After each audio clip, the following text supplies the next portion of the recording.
Good morning. I call the House Education Finance Committee to order. We have a quorum, so I think we'll go right into the minutes. Representative Purcell, have you had a chance to peruse the minutes? I have, Madam Chair. I move the minutes from Thursday, March 2nd. Nope, from February 28th. Perfect, thank you. Representative Purcell moves the minutes for February 28th. Are there any questions on the minutes? Seeing none, all those in favor say aye. Aye. All those opposed say no. The minutes for February 28th are adopted, and we will go right into our first bill on the calendar for the day, and that's House File 362. Representative Rehm. Oh, Representative Moller. I had the wrong. Oh, that's what it is. Sorry. Representative Moller, welcome to the Education Finance Committee. Representative Rehm, would you like to move this bill before us? Representative Rehm, would you like to move House File 362 before us with the possible intention, for the intention of possibly laying it over for an education finance bill? Oh, are you? Oh, Representative Rehm. Oh, sorry. Yes, I would. Thank you. That Representative Rehm moves the bill before us, so House File 362 is before the committee today. Representative Moller, go ahead and proceed. Thank you, Madam Chair and members. So members, House File 362 is a bill that many of you have heard before in past sessions. It creates a lead position at MDE to assist school districts in developing evidence-based response to student mental health. It includes a lead position to address teacher and staff mental health. When I started working on this bill in 2018, student mental health was in a state of crisis. And even before the pandemic, every educator I talked to said students were experiencing growing mental health needs and that those needs were not being met. Students have also been telling us that this is a problem. And just recently, the CDC came out with their Youth Risk Behavior Survey results from 2021. And they said that nearly all indicators of poor mental health and suicidal thoughts and behaviors increased from 2011 to 2021. The percentage of students who experience persistent feelings of sadness or hopelessness, seriously considered attempting suicide, made a suicide plan, and attempted suicide increased. The statistics are alarming. In addition, there is a growing and urgent need to assist our teachers and staff with their mental health needs. When they are working with students who have experienced trauma, it impacts them. Essentially, these two positions at MDE will create a clearinghouse for districts, teachers, staff, students, and their families on mental health. It does not require the school districts to do anything, but rather these leads will gather and share evidence-based strategies with districts to address the mental health needs of students, teachers, and staff. There's no more reinventing the wheel that will take place, and it'll really be a menu of options for school districts to look at and determine what best suits their needs.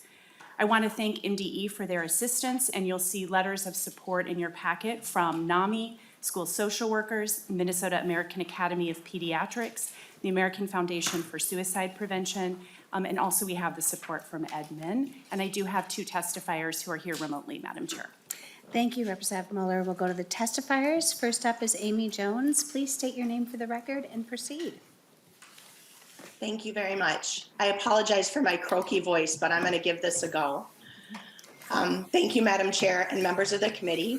My name is Amy Jones, and I'm an educational consultant and the chair of the State Mental Health in Schools Work Group. I live in Shoreview. I'm a 30-year licensed classroom teacher and have worked in education at all levels, including as an elected school board member in the Mounds View District, an administrator in Minneapolis and Stillwater, an instructional coach, classroom teacher, and adjunct professor at the university level. I'm an appointed member of the Minnesota State Advisory on Mental Health, and I'm also a certified mental health first aid facilitator for youth and adults. I've been working with Representative Moller for the last few years to add a position for comprehensive mental health lead for students at MDE. We are one of a very few states that doesn't have such a position, and we need it now more than ever. During our recent discussions with stakeholders, state agencies, and education organizations, everyone agreed that we also need to add a lead position to support and coordinate improved mental health for school staff and teachers as well. Minnesota would be one of the first states to fund a position to lead, coordinate, and support teacher and school mental health at a Department of Education. We acknowledge and appreciate all the work around mental health that is happening at MDE. There are grant-funded positions and programming that is supportive and effective, but all of these grants end, and we know that our school's mental health challenges will not be ending anytime soon. We need a position with stable long-term funding to lead and coordinate all of the mental health work. Our stakeholders need a point person, someone specific to contact, someone who can coordinate and disseminate the best resources, trainings, and practices for the benefit of every student, teacher, and school staff member. Someone who can communicate with stakeholders and seek out promising practices that can be shared and scaled up across the state. In addition, as we move toward adding mental health staff in buildings, this person could support the site-based positions to have access to best practices, resources, training, and programs with proven results that can be shared across the state. This would allow these site-based mental health positions to provide impactful support more quickly and efficiently. Representative Moller and I have been working to provide additional mental health support in Minnesota schools after seeing a growing and timely need. House File 362 would put Minnesota in line with other states that have mental health in schools lead for students in the Department of Ed. This position would not be tied to overseeing a grant. Rather, it would provide a much needed contact person to address the many challenges and opportunities currently facing our students' mental health. Over time, we've updated this bill to add the position for school staff and teachers. This is also a non-grant funded position at the Department of Ed to lead, coordinate, support school staff and teacher mental health. More than ever before, we see our school staff and teachers struggling with their own mental health and the increasing challenge to support the mental health of their students. In the midst of the fourth school year impacted by the repercussions of the pandemic, we have many qualified, passionate, exceptional school staff and teachers leaving the profession. Not only is this a workforce crisis, but the stability of our educational system will be greatly impacted if we continue to hemorrhage these talented and dedicated school staff and teachers.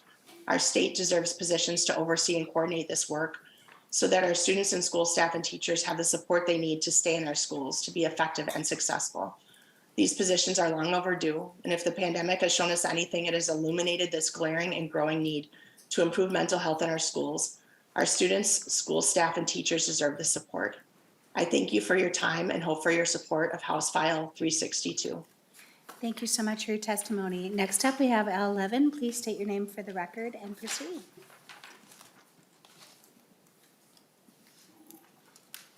Hi, my name is Al Levin. Just want to make sure everybody can hear me all right? Yes, we can, and sorry for Great. mispronouncing your name. Go ahead. No problem at all. Good morning, Chair and members of the committee. Thank you for letting me testify today. My name is Al Levin, and I'm an assistant principal in St. Paul Public Schools. I've been in the district since February of 1999 and have been in an administrative role approximately 18 years. I'm a governor-appointed member of the Minnesota State Advisory Council on Mental Health. I serve on the State Suicide Prevention Task Force, and I'm a passionate mental health advocate. I've been advocating for better systems of supports for our educators since well before the pandemic. Many of our students are going in and out of complex trauma on a daily basis. These traumas often manifest through our students' behaviors throughout the school day, and they have implications and consequences on the mental health of our staff. These challenges have only been exacerbated by the pandemic. Dealing with the behaviors and supporting our students through their challenging situations oftentimes creates trauma, known as vicarious trauma, secondary trauma, or compassion trauma for our educators. While tending to the mental health needs and the challenges of the classrooms, many of our educators continue to have trauma of their own due to the pandemic and other societal issues. The race issues and violence impact our educators daily. The reality of gun violence, guns, and other weapons within the walls of our schools is on the minds of our educators, and justifiably so. Just 6 weeks ago, an assistant principal in St. Paul was shot in the ear while breaking up a fight on the school grounds, and I would imagine that you are all well aware that the first murder in the city of St. Paul was on the hallway floor of a St. Paul high school only a few weeks ago. I cannot imagine the trauma that is being endured by the students and staff, as well as the family members from that school. We have a teacher shortage, a substitute shortage, and a paraprofessional shortage. Our teachers are pulled to substitute in other classrooms during their prep times, leaving no time throughout the day to prepare for their lessons or to grade work, let alone time to process some of the traumatic situations that occur in their classrooms or the tragic stories they hear from their students. It is not unusual to have an educator in my office in tears wondering if they'll be able to finish the week or even the day without more support for their students or for their own mental health. I know of educators who have walked out during the school day due to stress. I know of educators who have had to deal with a suicidal student and after calling for support are asked to continue with their lesson. No processing, no additional support. I think it's fair to say that the situation is dire. Many seasoned educators are stating that these past few years have been the most challenging of their career. Educators are leaving the profession at an alarming rate. Just over a year ago, Education Minnesota stated the teachers union can't remember a time when so many teachers left their jobs during the year, and we're not even into December yet. A non-grant funded position at MDE would focus on the mental health of our educators is imperative to public education. While there's a great deal of talk and work towards supporting our students, it's time that we focus on the mental health of our educators as well. I urge you to support this bill. Our educators need it. Public education is relying on it. Thank you. Thank you, Mr. Levin. Representative Moller, we're going to go to the table for questions real quick or comments. Representative Alkendorf. Thank you, Madam Chair. Thank you, Representative Moller. I appreciate you addressing the mental health crisis. You know, in Minnesota, I think we're well aware there truly is a huge problem in our schools, and also with teachers, we need to support the mental health. I agree with that 100%. What I'm not sure that I agree with this bill is doing what we want it to do. And so from the testifier we just heard that they have a shortage of teachers, they have a shortage of paraprofessionals, they're hurting at the school level. They're hurting locally. And what your bill is doing is adding, it's like the big government picture.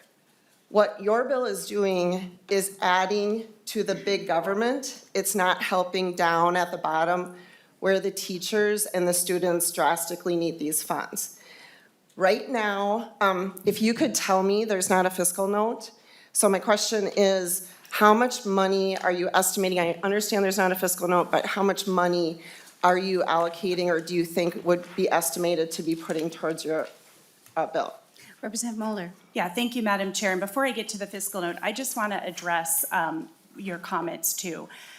This isn't an either or situation. Like, we need more school mental health supports in our schools. There's no question about that. But let me just give you an example of why I brought this bill. When I was running for office, my son's good friend, juniors in high school, died by suicide. Our school had no idea how to react to that suicide. And there are things that you can do that are actually very harmful in that situation for other students. And so they were desperate for information. My testifier, Ms. Jones, was on the school board at the time, was the chair, and she was desperate for information on how to best respond to this, not only in that particular crisis, but then looking at student mental health in general. So every school district is left with trying to create the wheel themselves. So this position, like I said, is more tools in the toolbox for school districts to use. And when we first started working on this, we were the only state that didn't have a state level position like that. So I just want to be very clear about the need for this. And then as we worked on it, as you heard from Mr. Levin, the need for this same thing for teachers and staff was apparent as well. With respect to the fiscal note, it has been requested this year. We don't have it back. We did have a note prepared in other years, so I don't know how that's going to change or not change. It was, let's see, it was about $169,000 per year, I believe, but I could be wrong because we've amended it a couple times as well.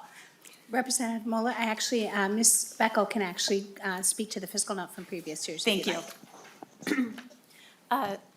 Thank you, Madam Chair. Representative Solveig Beckel, House Fiscal. Yes, the fiscal note from the last session had the costs for each mental health lead at approximately $150,000 per year.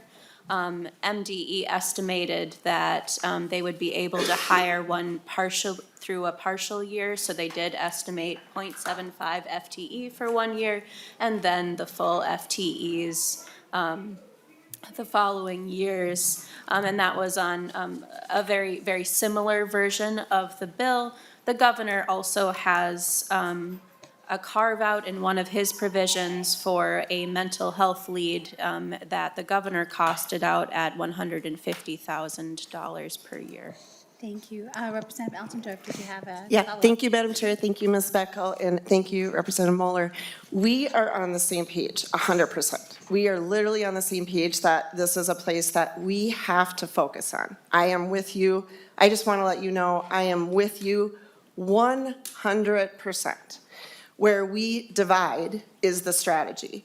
And when I am looking at an organization like MDE with over 400 paid employees, I am a business owner.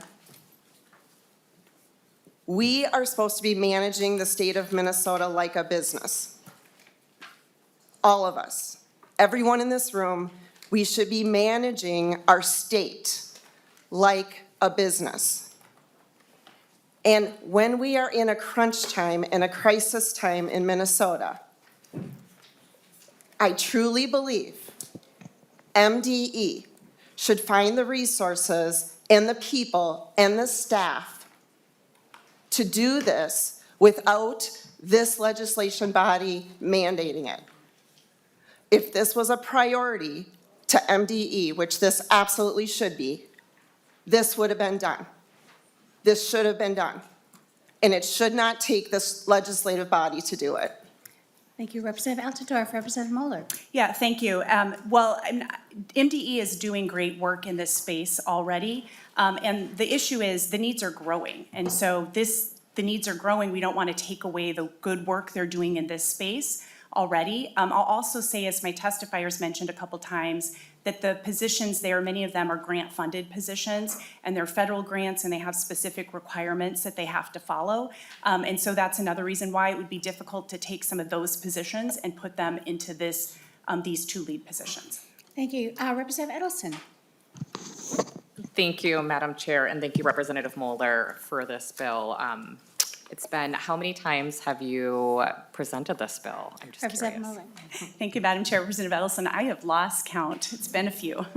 Representative Edelson. Thank you, Madam Chair. I think I think it's like 3 or 4, because I've always been supportive. I'm supportive this year. I'm a co-author, and I'm proud to be, because I think that if you zoom in, you see the day-to-day needs of the struggle of what's happening in a school.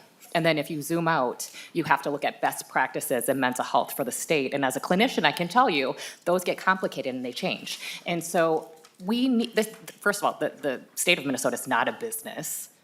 We're not a business. We are, if we are in the business of anything, it's in the business of taking care of the people of Minnesota. And so, very supportive of your bill. When we think about the school shooting that happened in St. Paul and what your testifier was talking about, that school needs support. And when we're talking about the levels of suicide that we're seeing, suicide ideation that we're seeing, depression, of the numbers that are just going up, our students need help and our districts need support. And so thank you for this bill. I hope this is the year that we bring it home, and I think it will really be helpful for the state of Minnesota. Thank you. Representative Rehm. Thank you, Madam Chair, and thank you, Representative Moller, for bringing this bill forward. I think, when we're looking at a once-in-a-lifetime opportunity to improve our schools, and when we look back on this year or this biennium, I think we're going to be really proud of passing bills like this, because this is where our focus should be, and this is where our resources should be directed. And in terms of, us legislating, us here making decisions about what's happening in our schools, I look at if NAMI supporting this, people who are on the ground, who are interacting with our students and our teachers, who see the need. It's not coming from above, it's coming from the ground. We're looking at the Minnesota chapter of American Academy of Pediatrics are in support of this. The Minnesota School of Social Workers Association is supporting this. So it's not like we're creating something out of nothing. We need to listen to the people who are in the schools, and they're speaking out and they're saying they need this. So I think it's a great bill and I fully support it. Thank you so much for bringing it forward. Thank you. Representative Perez-Vega. Thank you, Madam Chair. I want to say thanks, Representative Moller. This is amazing. This is one of the biggest, I can't even say ask, but cries, especially coming from my district and on both sides of the two districts that I represent. We are hurting. I'm hearing from mothers, I'm hearing from fathers, guardians, but most specifically, I'm hearing those cries from our youth. I'm hearing these children who say, we don't know what else to do. We don't know what else to do to try to even tell our own friends how they're coping because we don't know how we're coping with. These are the words that are coming out from my students that I work with, the youth that are emailing me every day, that there needs to be these social services to help their mental capacity. I just came out of a room, and I apologize for being late, but I've been studying this because this is a huge impact that is going to happen, not just to my district, but those are the cries of the state's youth and the families. And most importantly as well, we can't forget about the teachers.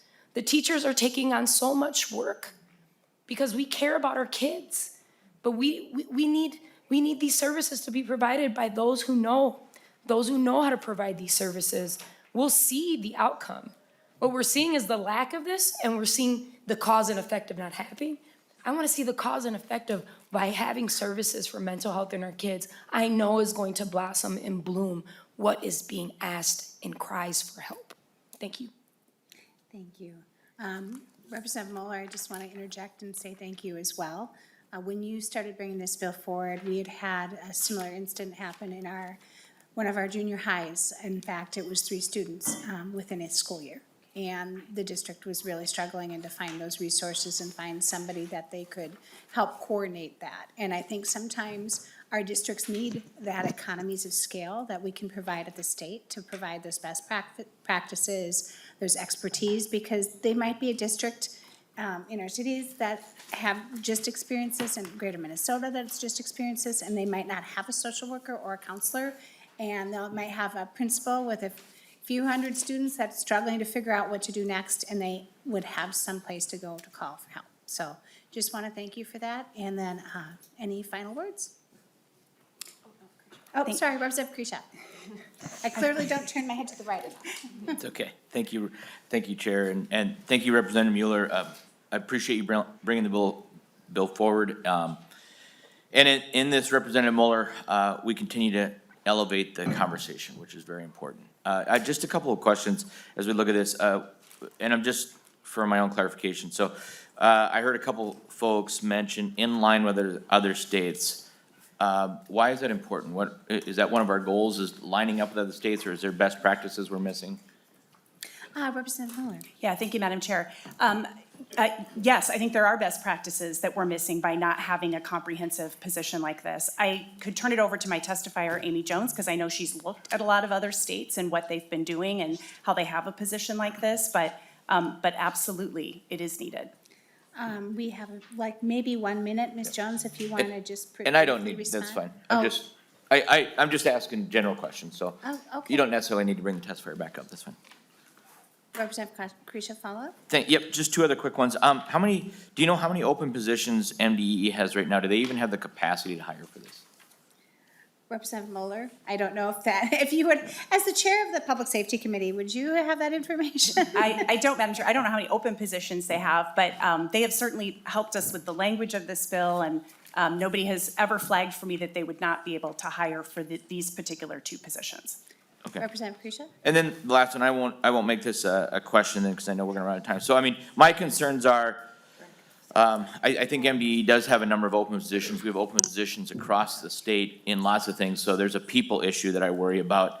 And unless I'm mistaken, I've yet to see the commissioner or schools mention this specific solution as a priority. They certainly talk about other mental health issues and other mental health solutions. So perhaps looking across the spectrum at those priorities before this might make sense. But I do appreciate you elevating the issue, and I continue to see value in talking about it. So thank you for that, Representative Moller. Representative Moller. Yeah, thank you, Madam Chair. And I do believe AMSD has indicated their support on this. We've been working with them, running the language by them over the years. We've had a number of past supporters in other years as well. We just didn't gather, again, bill has been heard so many times that we didn't necessarily gather them all up again. But I have not heard that any school districts are not supportive of this. Thank you, Representative Moller. I love getting things on the record when I see nods in the room. Mr. Kronquist, did you want to come and speak on the record, please? Sorry to put you on the spot, but when I see nods, I get excited and love to show that we are collaborative and working together. Please state your name for the record. Thank you, Madam Chair, Proceed. members. My name is Scott Kronquist with the Association of Metropolitan School District. And yes, we have been in contact with Representative Moller over the last several years on this legislation, as well as Ms. Jones, who testified earlier. And we are supportive of the proposal. Thank you. Thank you, Mr. Kronquist. With that, I think Representative Moller, final comments. Yeah, I'll just want to say, again, this is just one tool in the toolbox that's needed. And then also just say, anytime I talk about suicide, I just want to remind people of the National Suicide Prevention Lifeline. It's 988, or you can text MN to 741-741. And I thank you for the opportunity to once again present my bill, and look forward to your support as we hopefully get it across the finish line this year. Thank you. Thank you, Representative Moller. Thank you for your testimony. Thank you for always adding that phone number. With that, members, we'll lay House File 362 over for possible inclusion in the omnibus bill. Next up, we have House File 933, Representative Rehm.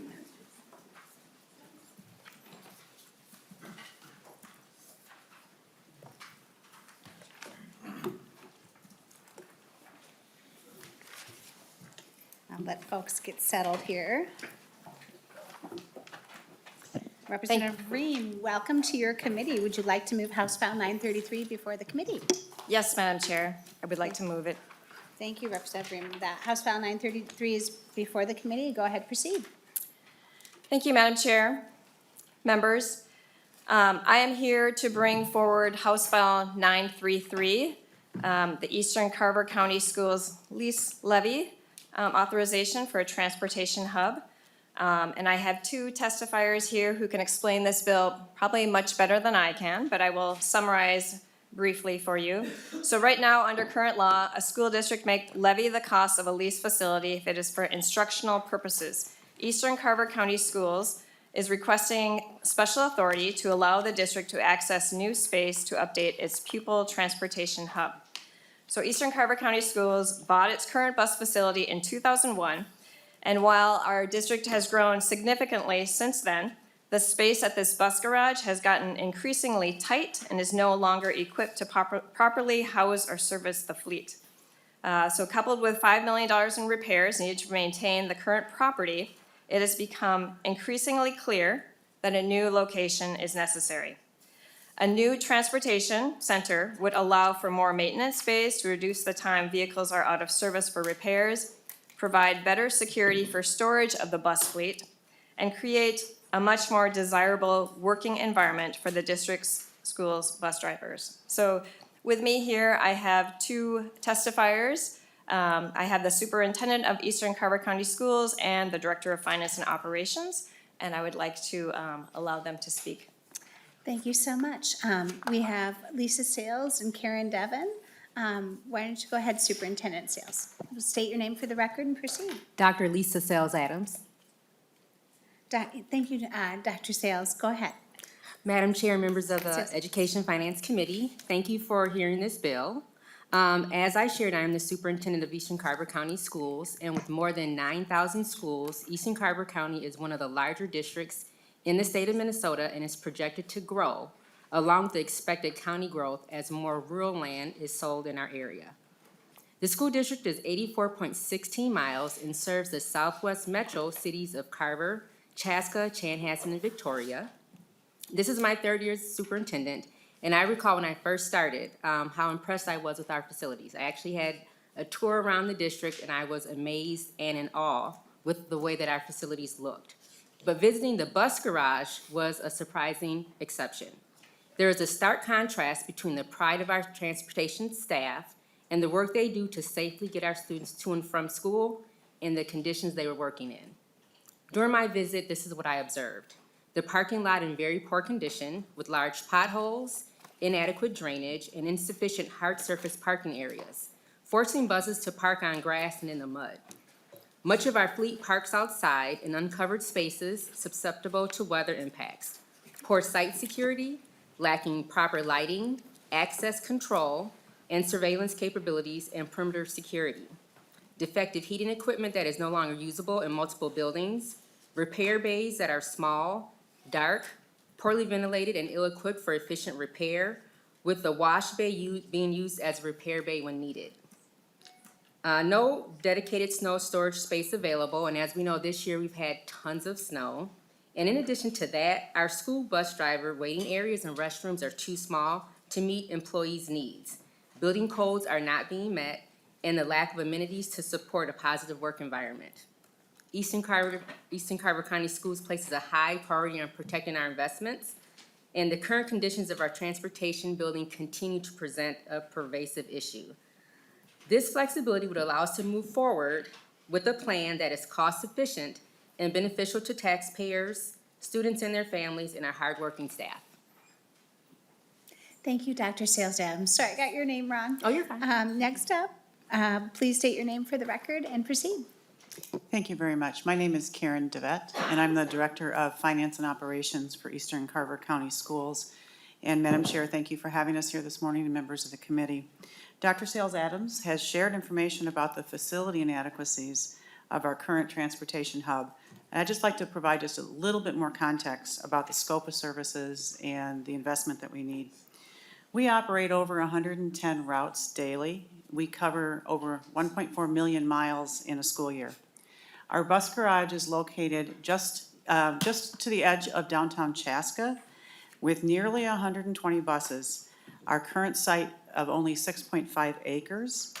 Dr. Sales Adams has talked to this, includes 4,200 square feet of storage, which is about half the size of the facility need. As we also mentioned, we have to store buses outside, which decreases our life expectancy and causes us to have additional investments that increase our cost, both to the district and to our taxpayers, such as things like being able to convert our fleet to electric buses and having adequate electric plug-ins.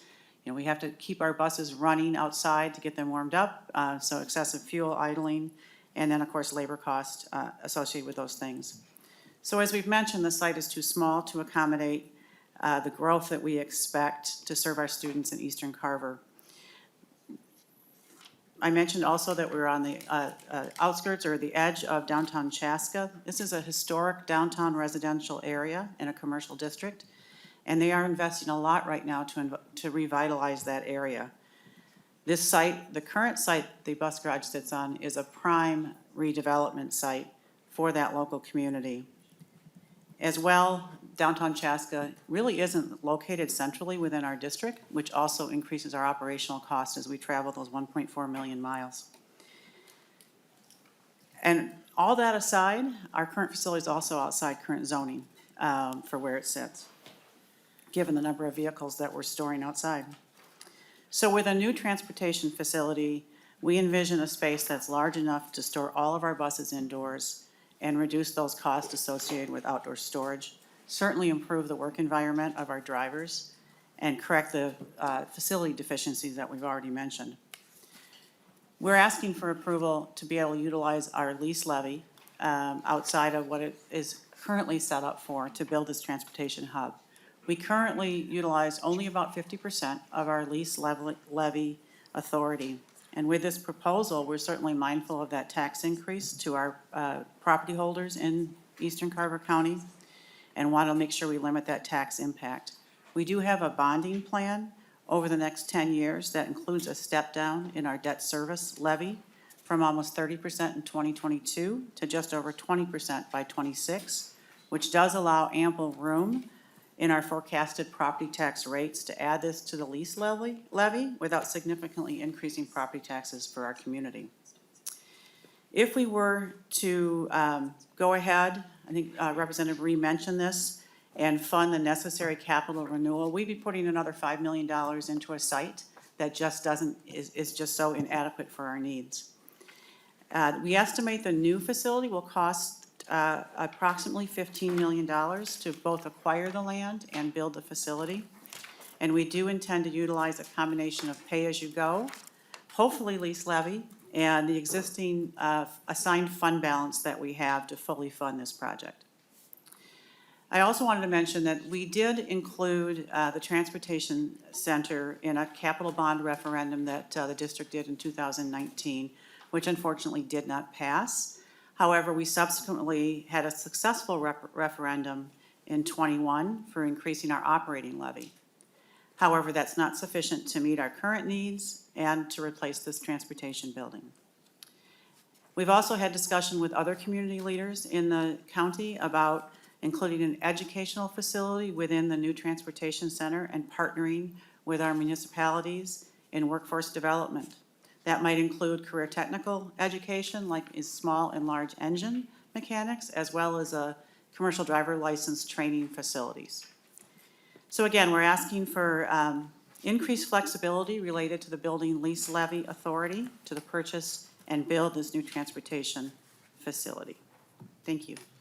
Thank you so much. Members, we'll move to questions. Representative Pryor. Thank you, Madam Chair. And I have a comment here, which is thank you for this excellent presentation. Also to Nonpartisan and everyone that put the packet together. This is it's a complicated issue, why you have to come to the legislature to ask what you're asking for. But the background that you provided here and showing we just have a very small decision to make, which is to say yes and add it to our bill. And so I do want to congratulate all of you for the work that you've done to bring this forward to us in such a clear and concise way and to explain it so thoroughly. And, you know, we appreciate that. Well, we're sorry that you have to come and go through all this work to get something that's so necessary to your district, but it's our, you know, we're glad that we can listen and that we can pay attention to something as significant to your district as this. Thank you, Representative Rehm, for bringing this forward and with your testifiers, and it's good to be able to do this kind of work. Thank you, Representative Pryor, and I want to thank you too for being creative and thinking about that CTE stuff. That's a very, something that we're very interested in this committee. So thank you for looking into that. Representative Kresha. Thank you, Madam Chair, and thank you for bringing this forward to the finance person. We should do this. We should take this off your back because you're going to have lots to unpack after everything gets passed this year. Thank you, Representative Kresha. With that, Representative Rehm, final comments. Thank you, Madam Chair and members. So the wheels on the bus go round and round, round and round, round and round, but we need a place to park our buses. And, you know, as you can see, we have world-class schools. We have great representation here. We need a place for our buses. We need to make it better for the people who drive our buses and maintain our buses, and this makes financial sense. So I'm very appreciative of the fact that Dr. Lisa Sales-Adams and Karen Devitt came and testified. I think you can see the quality of education that our kids are getting just based on this testimony. And I look forward to seeing this bill passed. Thank you so much. Thank you, Representative Rehm. With that, members, I'll renew the motion to lay over House File 933 for possible inclusion in an education finance bill. Next up, members, actually before that, Representative Greenman, you have an announcement.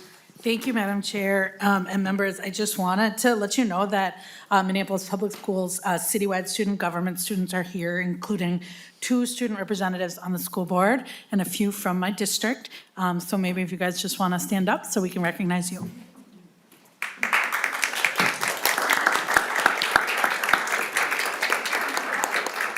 Thank you. Thank you, Madam Chair. We always appreciate having students in the Education Finance Committee, but in all of our committees, and making sure that your voices are heard as well. With that, we have next up House File 1102.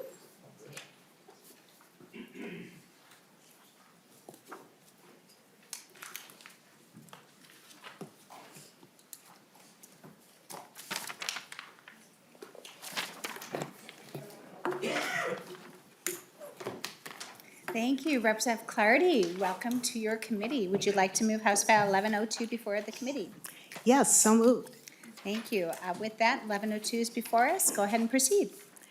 Thank you, Madam Chair. Thank you, committee members, for allowing me the opportunity to present this. House File 1102 extends school counseling and mental health services to students enrolled in non-public schools, American Indian controlled contract, and grant schools. Under current law, students enrolled in non-public schools, American Indian controlled contract, or grant schools have access to school counseling and services grades 7 through 12. These services are provided to students with school counseling and mental health services, and they're provided. They also provide referral assistance as necessary. So we know the need for this, right? We do know the need for this. School counseling and mental health services are needed before students enter grade 7. We also know the importance of early intervention. This bill focuses on what's best for students and ensuring that all students get the services that they need to access critical services. I support this and ensuring that mental health services and counseling is available for all students in all of our schools, school district, intermediate schools, districts, and charter and public schools, and non-public schools, tribal schools, and educational cooperatives is the goal of this bill. We know that our students have been enrolled in public schools and non-public schools, and for this legislation to ensure that all students receive this important services, We also know that a lot of students are enrolled in public schools for K-5, and then they end up enrolling in non-public schools or vice versa. And we want to make sure that that intervention is available. So there are several organizations that are supporting this legislation, including Mindependent, Minnesota Association of Independent Schools, the Minnesota Catholic Conference, and the Jewish Community Relations Council, and other partners listed on the one-page handout that you have. So I have two testifiers here, and I also have Tim Benz here as well for some of the technical information. So Chair Joachim, did you want to call in a testifier? Thank you. Thank you, Representative Clardy. And I'll just note that we have the remote testifiers today, and members, there is also a fiscal note in your packet. I should have noted that with the last bill. So the information is there. And with that, why don't we go to your first testifier, Jackie Smith. Please state your name for the record and proceed. Thank you, Madam Chair and members of the committee. My name's Jackie Smith. I'm the Director of General Studies at the Heilicher Minneapolis Jewish Day School. I'm testifying today on behalf of the Minnesota Association of Independent Schools, also known as MACE. Additionally, I have spent 23 years in public education as a licensed teacher, an instructional coach, and a licensed administrator, primarily in the K-8 setting. I'd like to thank Representative Clardy for bringing the House File 1102 forward. There may be a presumption that non-public schools have plenty of resources to provide counseling services to all students, but the truth is that some non-public schools don't have those resources. Mental health needs in all Minnesota schools, as we've agreed, are significant, and we need to strengthen the state-school partnership to rise to this challenge. At Heilicher, we've seen a rise in anxiety and a number of other mental health issues. In fact, following the pandemic, the single largest need listed in all teacher student referrals are not for academic needs, but for our social, emotional, and other mental health issues. As a Jewish institution, it's especially stressful as local and national threats to the Jewish community continue. Some of our students have deep memories of a January 2017 credible bomb threat that led to the evacuation of our school and other communities in the Jewish Community Center. That impacts the emotional welfare of our students and families. Whether they're in 7th grade or 1st grade, they're impacting students at all levels, including our youngest learners. Expanding counseling services to provide strong support and early interventions is a benefit to everyone. Like a number of Mays schools, Highlicher is a K-8 institution, which means the majority of our students graduate into nearby public schools for high school. It would be prudent and beneficial for all to invest in the healthy development of all of our children now and not to wait until they are in upper junior high or high school. By waiting to provide mental health options at a later age, not only will it require more expensive mental health assistance to the school district, but our kids could be more traumatized. By supporting HF 1102, you're supporting early intervention that will only strengthen the student resiliency and outcomes and our students' readiness to learn and grow. Thank you. Thank you so much. Next up, we have Jessica Saxon in remote. So please state your name for the record and proceed. My name is Jessica Saxton. Thank you, Madam Chair, committee members, and thank you, Representative Clardy, for bringing this bill forward.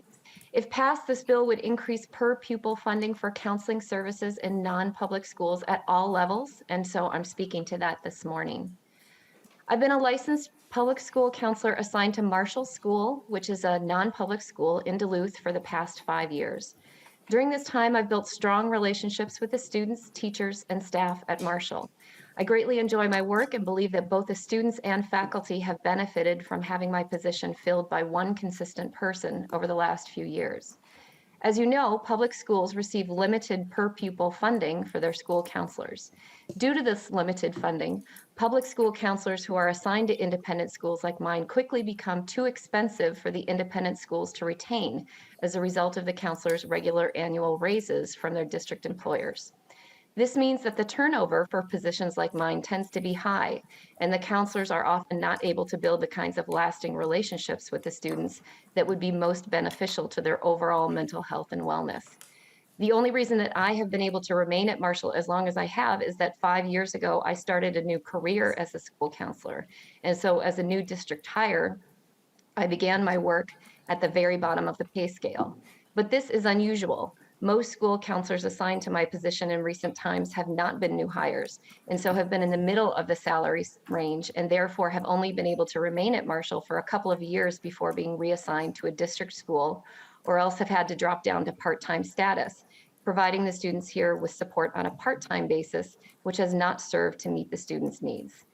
In the next year or two, my salary and benefits will outpace the allocation that Marshall receives for my position, and so I too will be reassigned while a less seasoned and therefore less expensive counselor takes my place. After a couple of years, that person's salary will also outstrip Marshall's allocation for the counseling position, and so that person will be replaced as well. I believe that this high turnover of publicly assigned school counselors is not in the best interest of the students, whose mental health needs, after all, are the same as their public school counterparts. Their mental health is best served by consistency and trust, which requires in part school counselors who have the opportunity to be there for them from one year to the next. Increased per pupil funding for non-public schools would allow these publicly funded school counselors to keep their positions in independent schools and continue to build these relationships with students that are so critical to their success. Thank you for your time and for giving me the opportunity to speak to you today about this very important issue. Thank you for your testimony and for your work. Next up, Carmen Grace Popper, remote. Please state your name for the record and proceed. Hi, buenos dias, good morning. To Madam Chair and members of the committee, I'm humbled to speak to you today on this crucial topic. My name is Carmen Grace Poppert, and I'm the Director of Academics and Elementary School at Risen Christ Catholic School in South Minneapolis. I'm joining you today virtually from school. Risen Christ Catholic School serves as a community hub for our children and families, whether it's educating our students, providing childcare and before school enrichment, parent education classes, community dinners, food security for our families, hosting cultural celebrations, and many other important events. To give you a quick background on our school, we serve 308 students in kindergarten through 8th grade, with a student population of 92% Hispanic Latino students. And 88% of Risen Christ students receive a free or reduced lunch. And 96% of our students receive tuition assistance. The average household income of a family of 4 at Risen Christ is $40,000. We are the only Catholic dual immersion school in the state of Minnesota, and just one of 41 in the nation. During the 2019-2020 school year, I was a first grade teacher at Risen Christ. and I saw how the pandemic greatly affected my students' social emotional well-being. Our school was also impacted by the riots and protests that erupted after the murder of George Floyd. We're located only 3 blocks from George Floyd Square, and many of our families live near the Lake Street area of Minneapolis. During the riots, our students and families lost their homes to arson, heard gunshots outside their window, and had to flee their homes to find safer refuge. Needless to say, when my first grade students returned to school in person, I saw firsthand how the trauma of the pandemic and the riots affected their mental health. And I was at a loss to be able to provide them with adequate mental health support and counseling. I ask you all to please consider supporting HF 1102, because by providing counseling and mental health services to students in the elementary grades, we are able to help provide early interventions so that when students leave in Christ and go on to other public high schools or charter schools, we are helping them have the tools to be successful so they can receive these services at a younger age and be successful. I would like to extend my deepest gratitude to Representative Mary Frances Clardy for introducing HF 1102 and for supporting and caring about all of our children in schools across the state of Minnesota. I encourage the committee members to please support HF 1102, and thank you so much for considering and allowing me to join you today. Bendiciones. Thank you. Mr. Straub, maybe just before we go to member questions and testimony, you can explain to us a little bit about what the aid that we do give to non-public private. Madam Chair, committee members, there are 2 line items in the K-12 budget for non-public education. The first of those is for the transportation. Essentially on their non-public pupil transportation, the average cost of transporting a student is applied for each non-public student transported. That aid is run through the. Mr. Straub, can you pull your microphone a little bit closer? You're I'm fine. so sorry, Madam Chair. That aid is provided to the school district for the non-public transportation services. In terms of the non-public pupil transportation aid, or the non-transportation aid, the 3 categories are textbooks, health, and secondary counseling. Under current law, the cost of those activities in the public schools for the second prior year are used to calculate the base level of funding for those. So those 3 each fall. A rate is set for textbooks, health, and counseling. There are a number of other provisions that are not direct line items, like non-public student participation in PSEO, shared time, those kinds of things. But the 2 line items in the budget this committee has are non-public pupil transportation and non-public pupil aids. Thank you so much, Mr. Straub. With that, members will go to the table for questions or comments. Representative Edison. Thank you, Madam Chair, and thank you, Representative Clardy. I'm very supportive. The reality is regardless of what school you go to, we should make sure that we're investing early to make sure that we're getting the healthcare needs met and really looking at the whole child regardless of what school you go to. So I appreciate it, very supportive. Thank you. Thank you, Representative Edelston. Representative Perez-Vega. Thank you, Madam Chair. Representative Clardy, I was reacting to the testimony given by the representation from the Catholic school over in Minneapolis. I went to a Catholic school and a Lutheran school through partial scholarships or academia and sports. And I could have definitely been a great support back then to have this. And now we have flashing forward right now an opportunity to fund for kids who face discrimination, for kids who are facing the outcomes of folks talking about conversion therapy to children.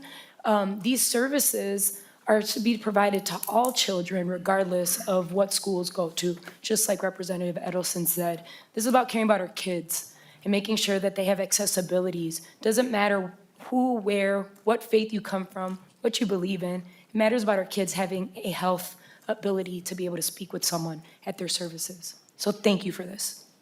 Thank you, Representative Perez-Vega. Are there member questions or comments? Representative Bennett. Thanks, Madam Chair, and thank you, Representative Clardy, for bringing this forward. I think it's a very important subject, good bill. We all know that mental health issues don't just start in high school, and we need to catch them early, so appreciate this. Thank you. Thank you. Representative Clardy, final comments. Well, thank you for your support. I feel that we're all here looking for healthy communities, and our kids are fluid. My daughter, in particular, she, went private school, public school, and back and forth, that type of thing. And then oftentimes when we have our children out on the playground, we don't think, did you have access to mental health care? Or even like students that are expelled from a school system, they need to go somewhere, so they, hello. Sorry, so they end up going to a school. So it's all about making a healthy community. And I would just want to thank you for understanding that that connection also goes into, having a great workforce. So, thanks. Great, thank you, Representative Clardy. And with that, House File 1102 is laid over for possible inclusion in an education finance bill. Next up, we have House File 347. Representative Howard. Thank you. Okay, next.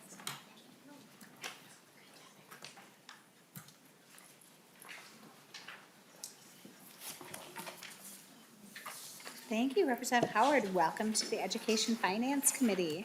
Thank you, Madam Chair. Representative Pryor, would you like to move House File 347 over for possible inclusion in an education finance bill? So moved. Thank you, Representative Pryor. Representative Howard, your bill's before the committee. Go ahead and proceed. Oh, you do have an amendment too. I'm sorry about that. Yes, Madam Chair. Representative Pryor, would you like to also move the A5 amendment?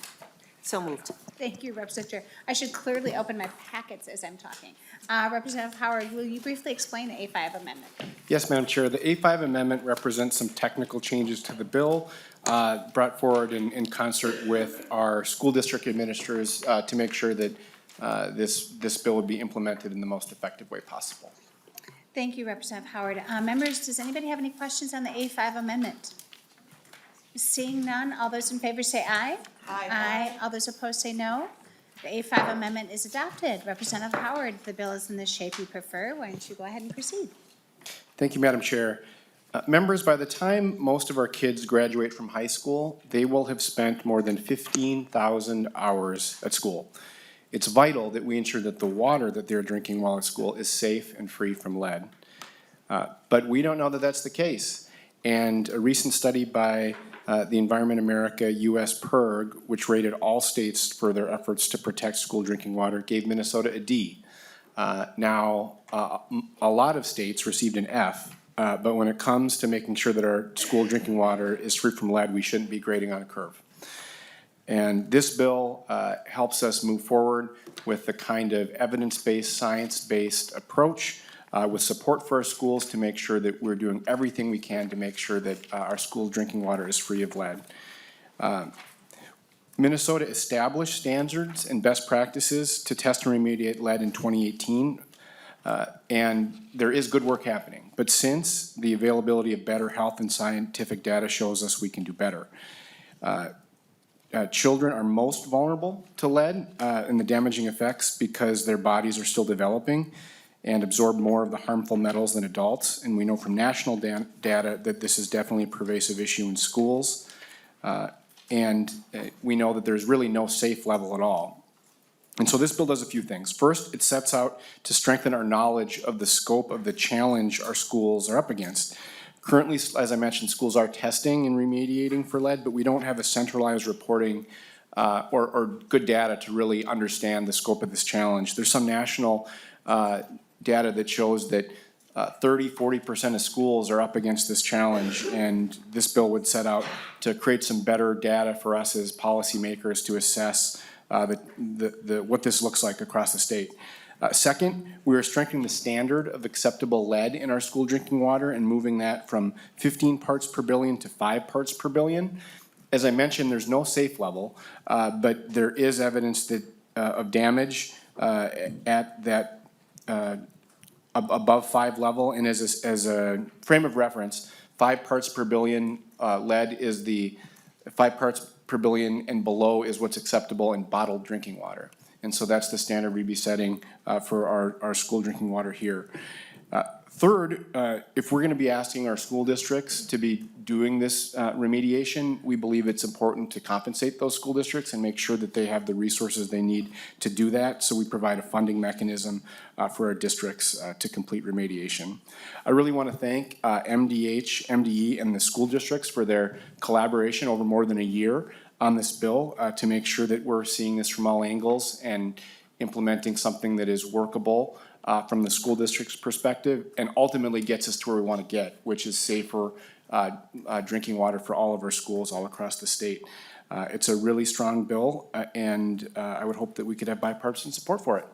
Thank you. Thank you, Representative Howard. With that, we have some testifiers. We have Dr. Kim Heil from Fridley Public Schools on remote. Please state your name for the record and proceed. Yes, hi, good morning. I am Dr. Kim Heil, and thank you, Madam Chair and members of the committee. I am Dr. Kim Heil, the proud superintendent at Fridley Public Schools.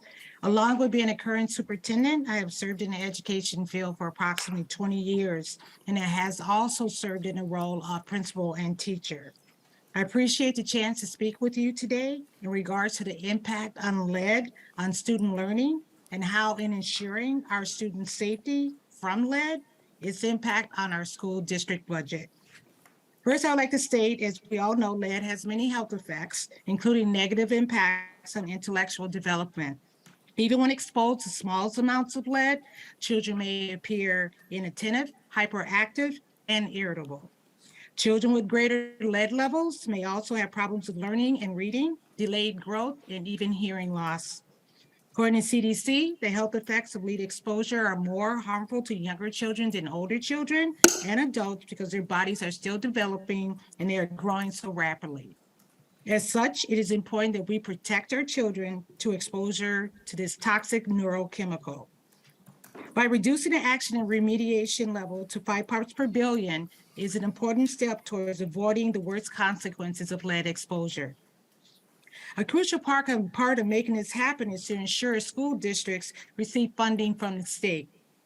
While Fridley Public Schools have made progress in addressing lead in water by replacing old pipes with copper piping, it has been accomplished through the use of local district dollars. Funding for this project was used from the district's health and safety budget, which in turn took funding from other important and necessary areas in the district. So improving the quality of drinking water for our children should not come at the expense of supporting their health and safety in other important ways. Provided the needed funding for lead remediation will take the burden off of school budgets to address this important issue. Thank you for taking this opportunity and allowing me to speak to you today. Thank you so much, Dr. Heil. Next testifier, please state your name for the record and proceed. Thank you, Madam Chair. Josh Downham, Minneapolis Public Schools, and I'm here today to testify also on behalf of the entire alphabet soup of education organizations. And Madam Chair, I'm excited to have my citywide student government folks here today for one other lesson that they can learn, that when there's a meeting where they're handing out responsibilities, you should attend that meeting, because if you don't attend it, you end up testifying on issues like lead in drinking water. So, Madam Chair, I'm actually very appreciative of Representative Howard's work on this bill. We have been working on this now for 2 years, and this is a dramatic improvement. Lowering the standard from 20 parts per billion to 5 parts per billion is going to be a big lift for school districts, but it's the right thing to do. And we need to have the resources to do that, and appreciate what Representative Howard has included in here. Right now, members, the standard for your local municipal water systems is 15 parts per billion. So this goes beyond what our municipal water supplies are going to be providing. However, most water supplies actually are below that 15 parts per billion. And through things like flushing, schools are able to meet that 5 parts per billion standard so that students aren't exposed to it. And I think the bill has been improved in many ways, and including ensuring that schools will have a say in how this data is reported back to the state, so that it isn't an additional burden on schools. So Madam Chair, I appreciate this. We support this and look forward to working with it in the omnibus bill. Thanks, Madam Chair. Thank you, Mr. Donham. With that, members, we'll go to the table for questions or comments. Representative Anderson. Thank you, Madam Chair. To the last testifier, I'm just, what is flushing? And maybe you can, I mean, I support, obviously, this is great. I'm wondering I don't know much about water systems and so on, and I'm wondering, how do you get, if an average municipal system, I don't know if average, but is 15 parts, how do you get to 5 if you're on city water? And you talked about flushing, so maybe you can Mr. Donham. educate us. Thank you. Okay. Mr. Donham or Representative Howard, I know that you know this well too. Sure, I'll take a stab. I'll let Mr. Donham answer as well.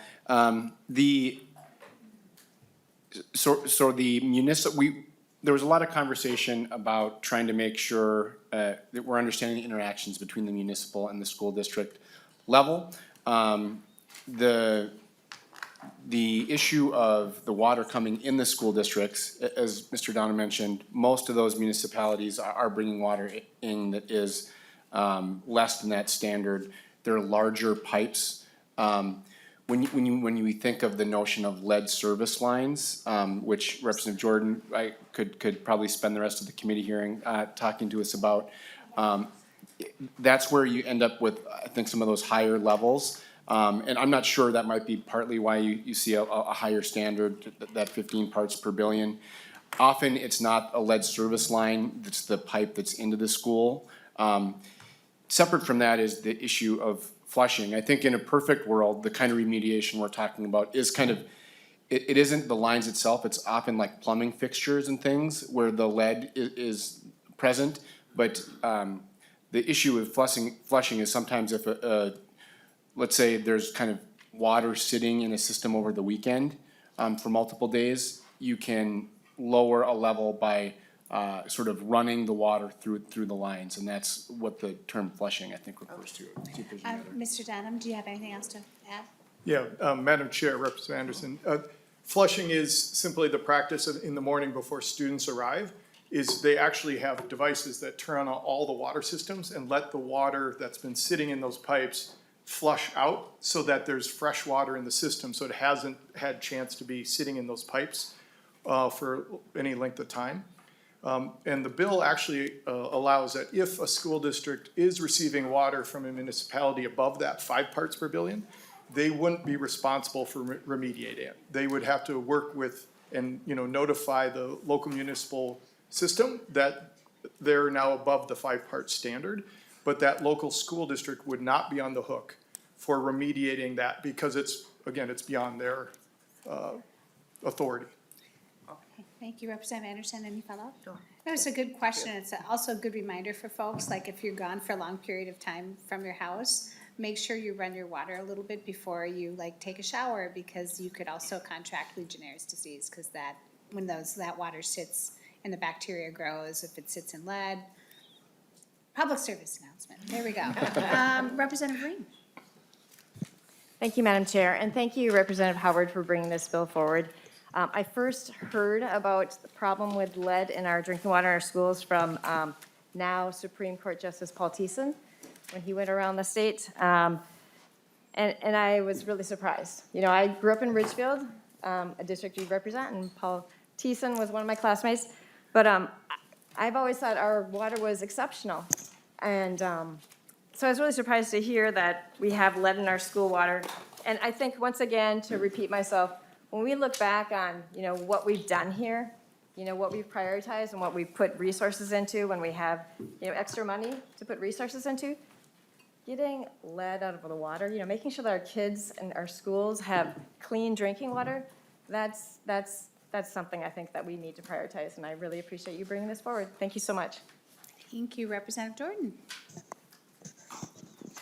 Thank you, Madam Chair, and thank you, Representative Howard, for bringing this forward. There are limitations when it comes to flushing, so you need to make sure that you're flushing your system for at least 10 minutes and using cold water to actually get the lead out. There's been extensive research on this in the state of New Jersey, and even in that case, they found that lead had started to accumulate by lunch when they had flushed those pipes first thing in the morning. So I'm glad that you're bringing a bill forward to actually address the infrastructure itself. And so I do have a question though, and it is there any safe amount of exposure to lead for any human? Representative Howard. Chair Yukim, Representative Jordan, there is not. There is no safe level. That's why something like this is so important, especially when you consider the impacts that lead has on our kids. Thank you, Representative Jordan. Follow up. Thank you, Madam Chair. And just one final thing is lead is much more harmful in children and it does accumulate. And while we can work to make sure that the accumulation of lead in a child's body or a human's body can go down over time, the damage it does to our health is permanent. So thank you for taking action on this to make sure that our children are safe. Thank you, Representative Jordan. Thank you for also being a champion on this too, Representative Fidela. Thank you, Madam Chair. Great bill. Curious on it. So my district, PFAS is a big issue, right?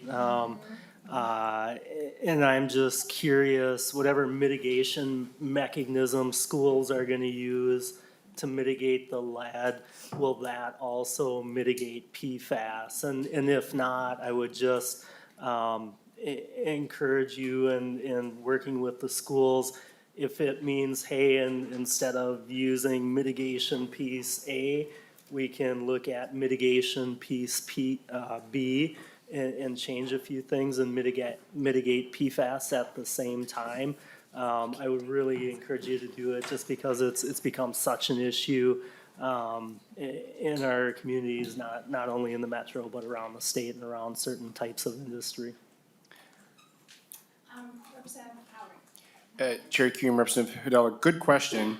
I am not familiar with if sort of the exact level of sort of plumbing fixture issues would address it. My guess is potentially not, although the funding source that we're having, I think, may be useful in that same vein. I'm not sure if Mr. Donham knows. I think but Representative Jordan. looks like our water expert here has got Yeah, some. I- I'll phone a friend to Representative Jordan. Phoning a friend is perfectly allowed. Representative Jordan. And I will say, thank you, Madam Chair. Thank you, Representative Howard, and I am a co-author of this bill.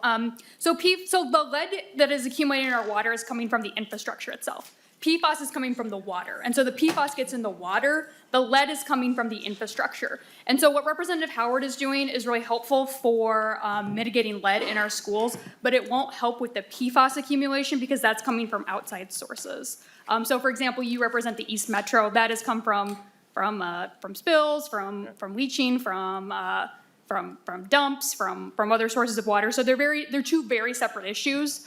And so while what Representative Howard is doing, this infrastructure changes won't really help with PFAS, and that really requires more systematic changes about preventing PFAS and other forever chemicals from getting into our drinking water and our groundwater sources to begin with, less about how we transport the water from its source to our cups and to our taps. And so they really are two separate problems, but they really do have very similar devastating effects on health, especially that of children. I know we've seen cancer clusters in places like Tartan High in the East Metro, and so it certainly is a problem that requires a lot of attention. And so I would recommend that people look into the PFAS bills as well, because these are both very huge problems that impact our health and our ability to, there's neurological effects as well that can impact learning. So while Representative Howard's bill is great, there's a lot more we need to do to make sure that we have clean drinking water for all Minnesotans.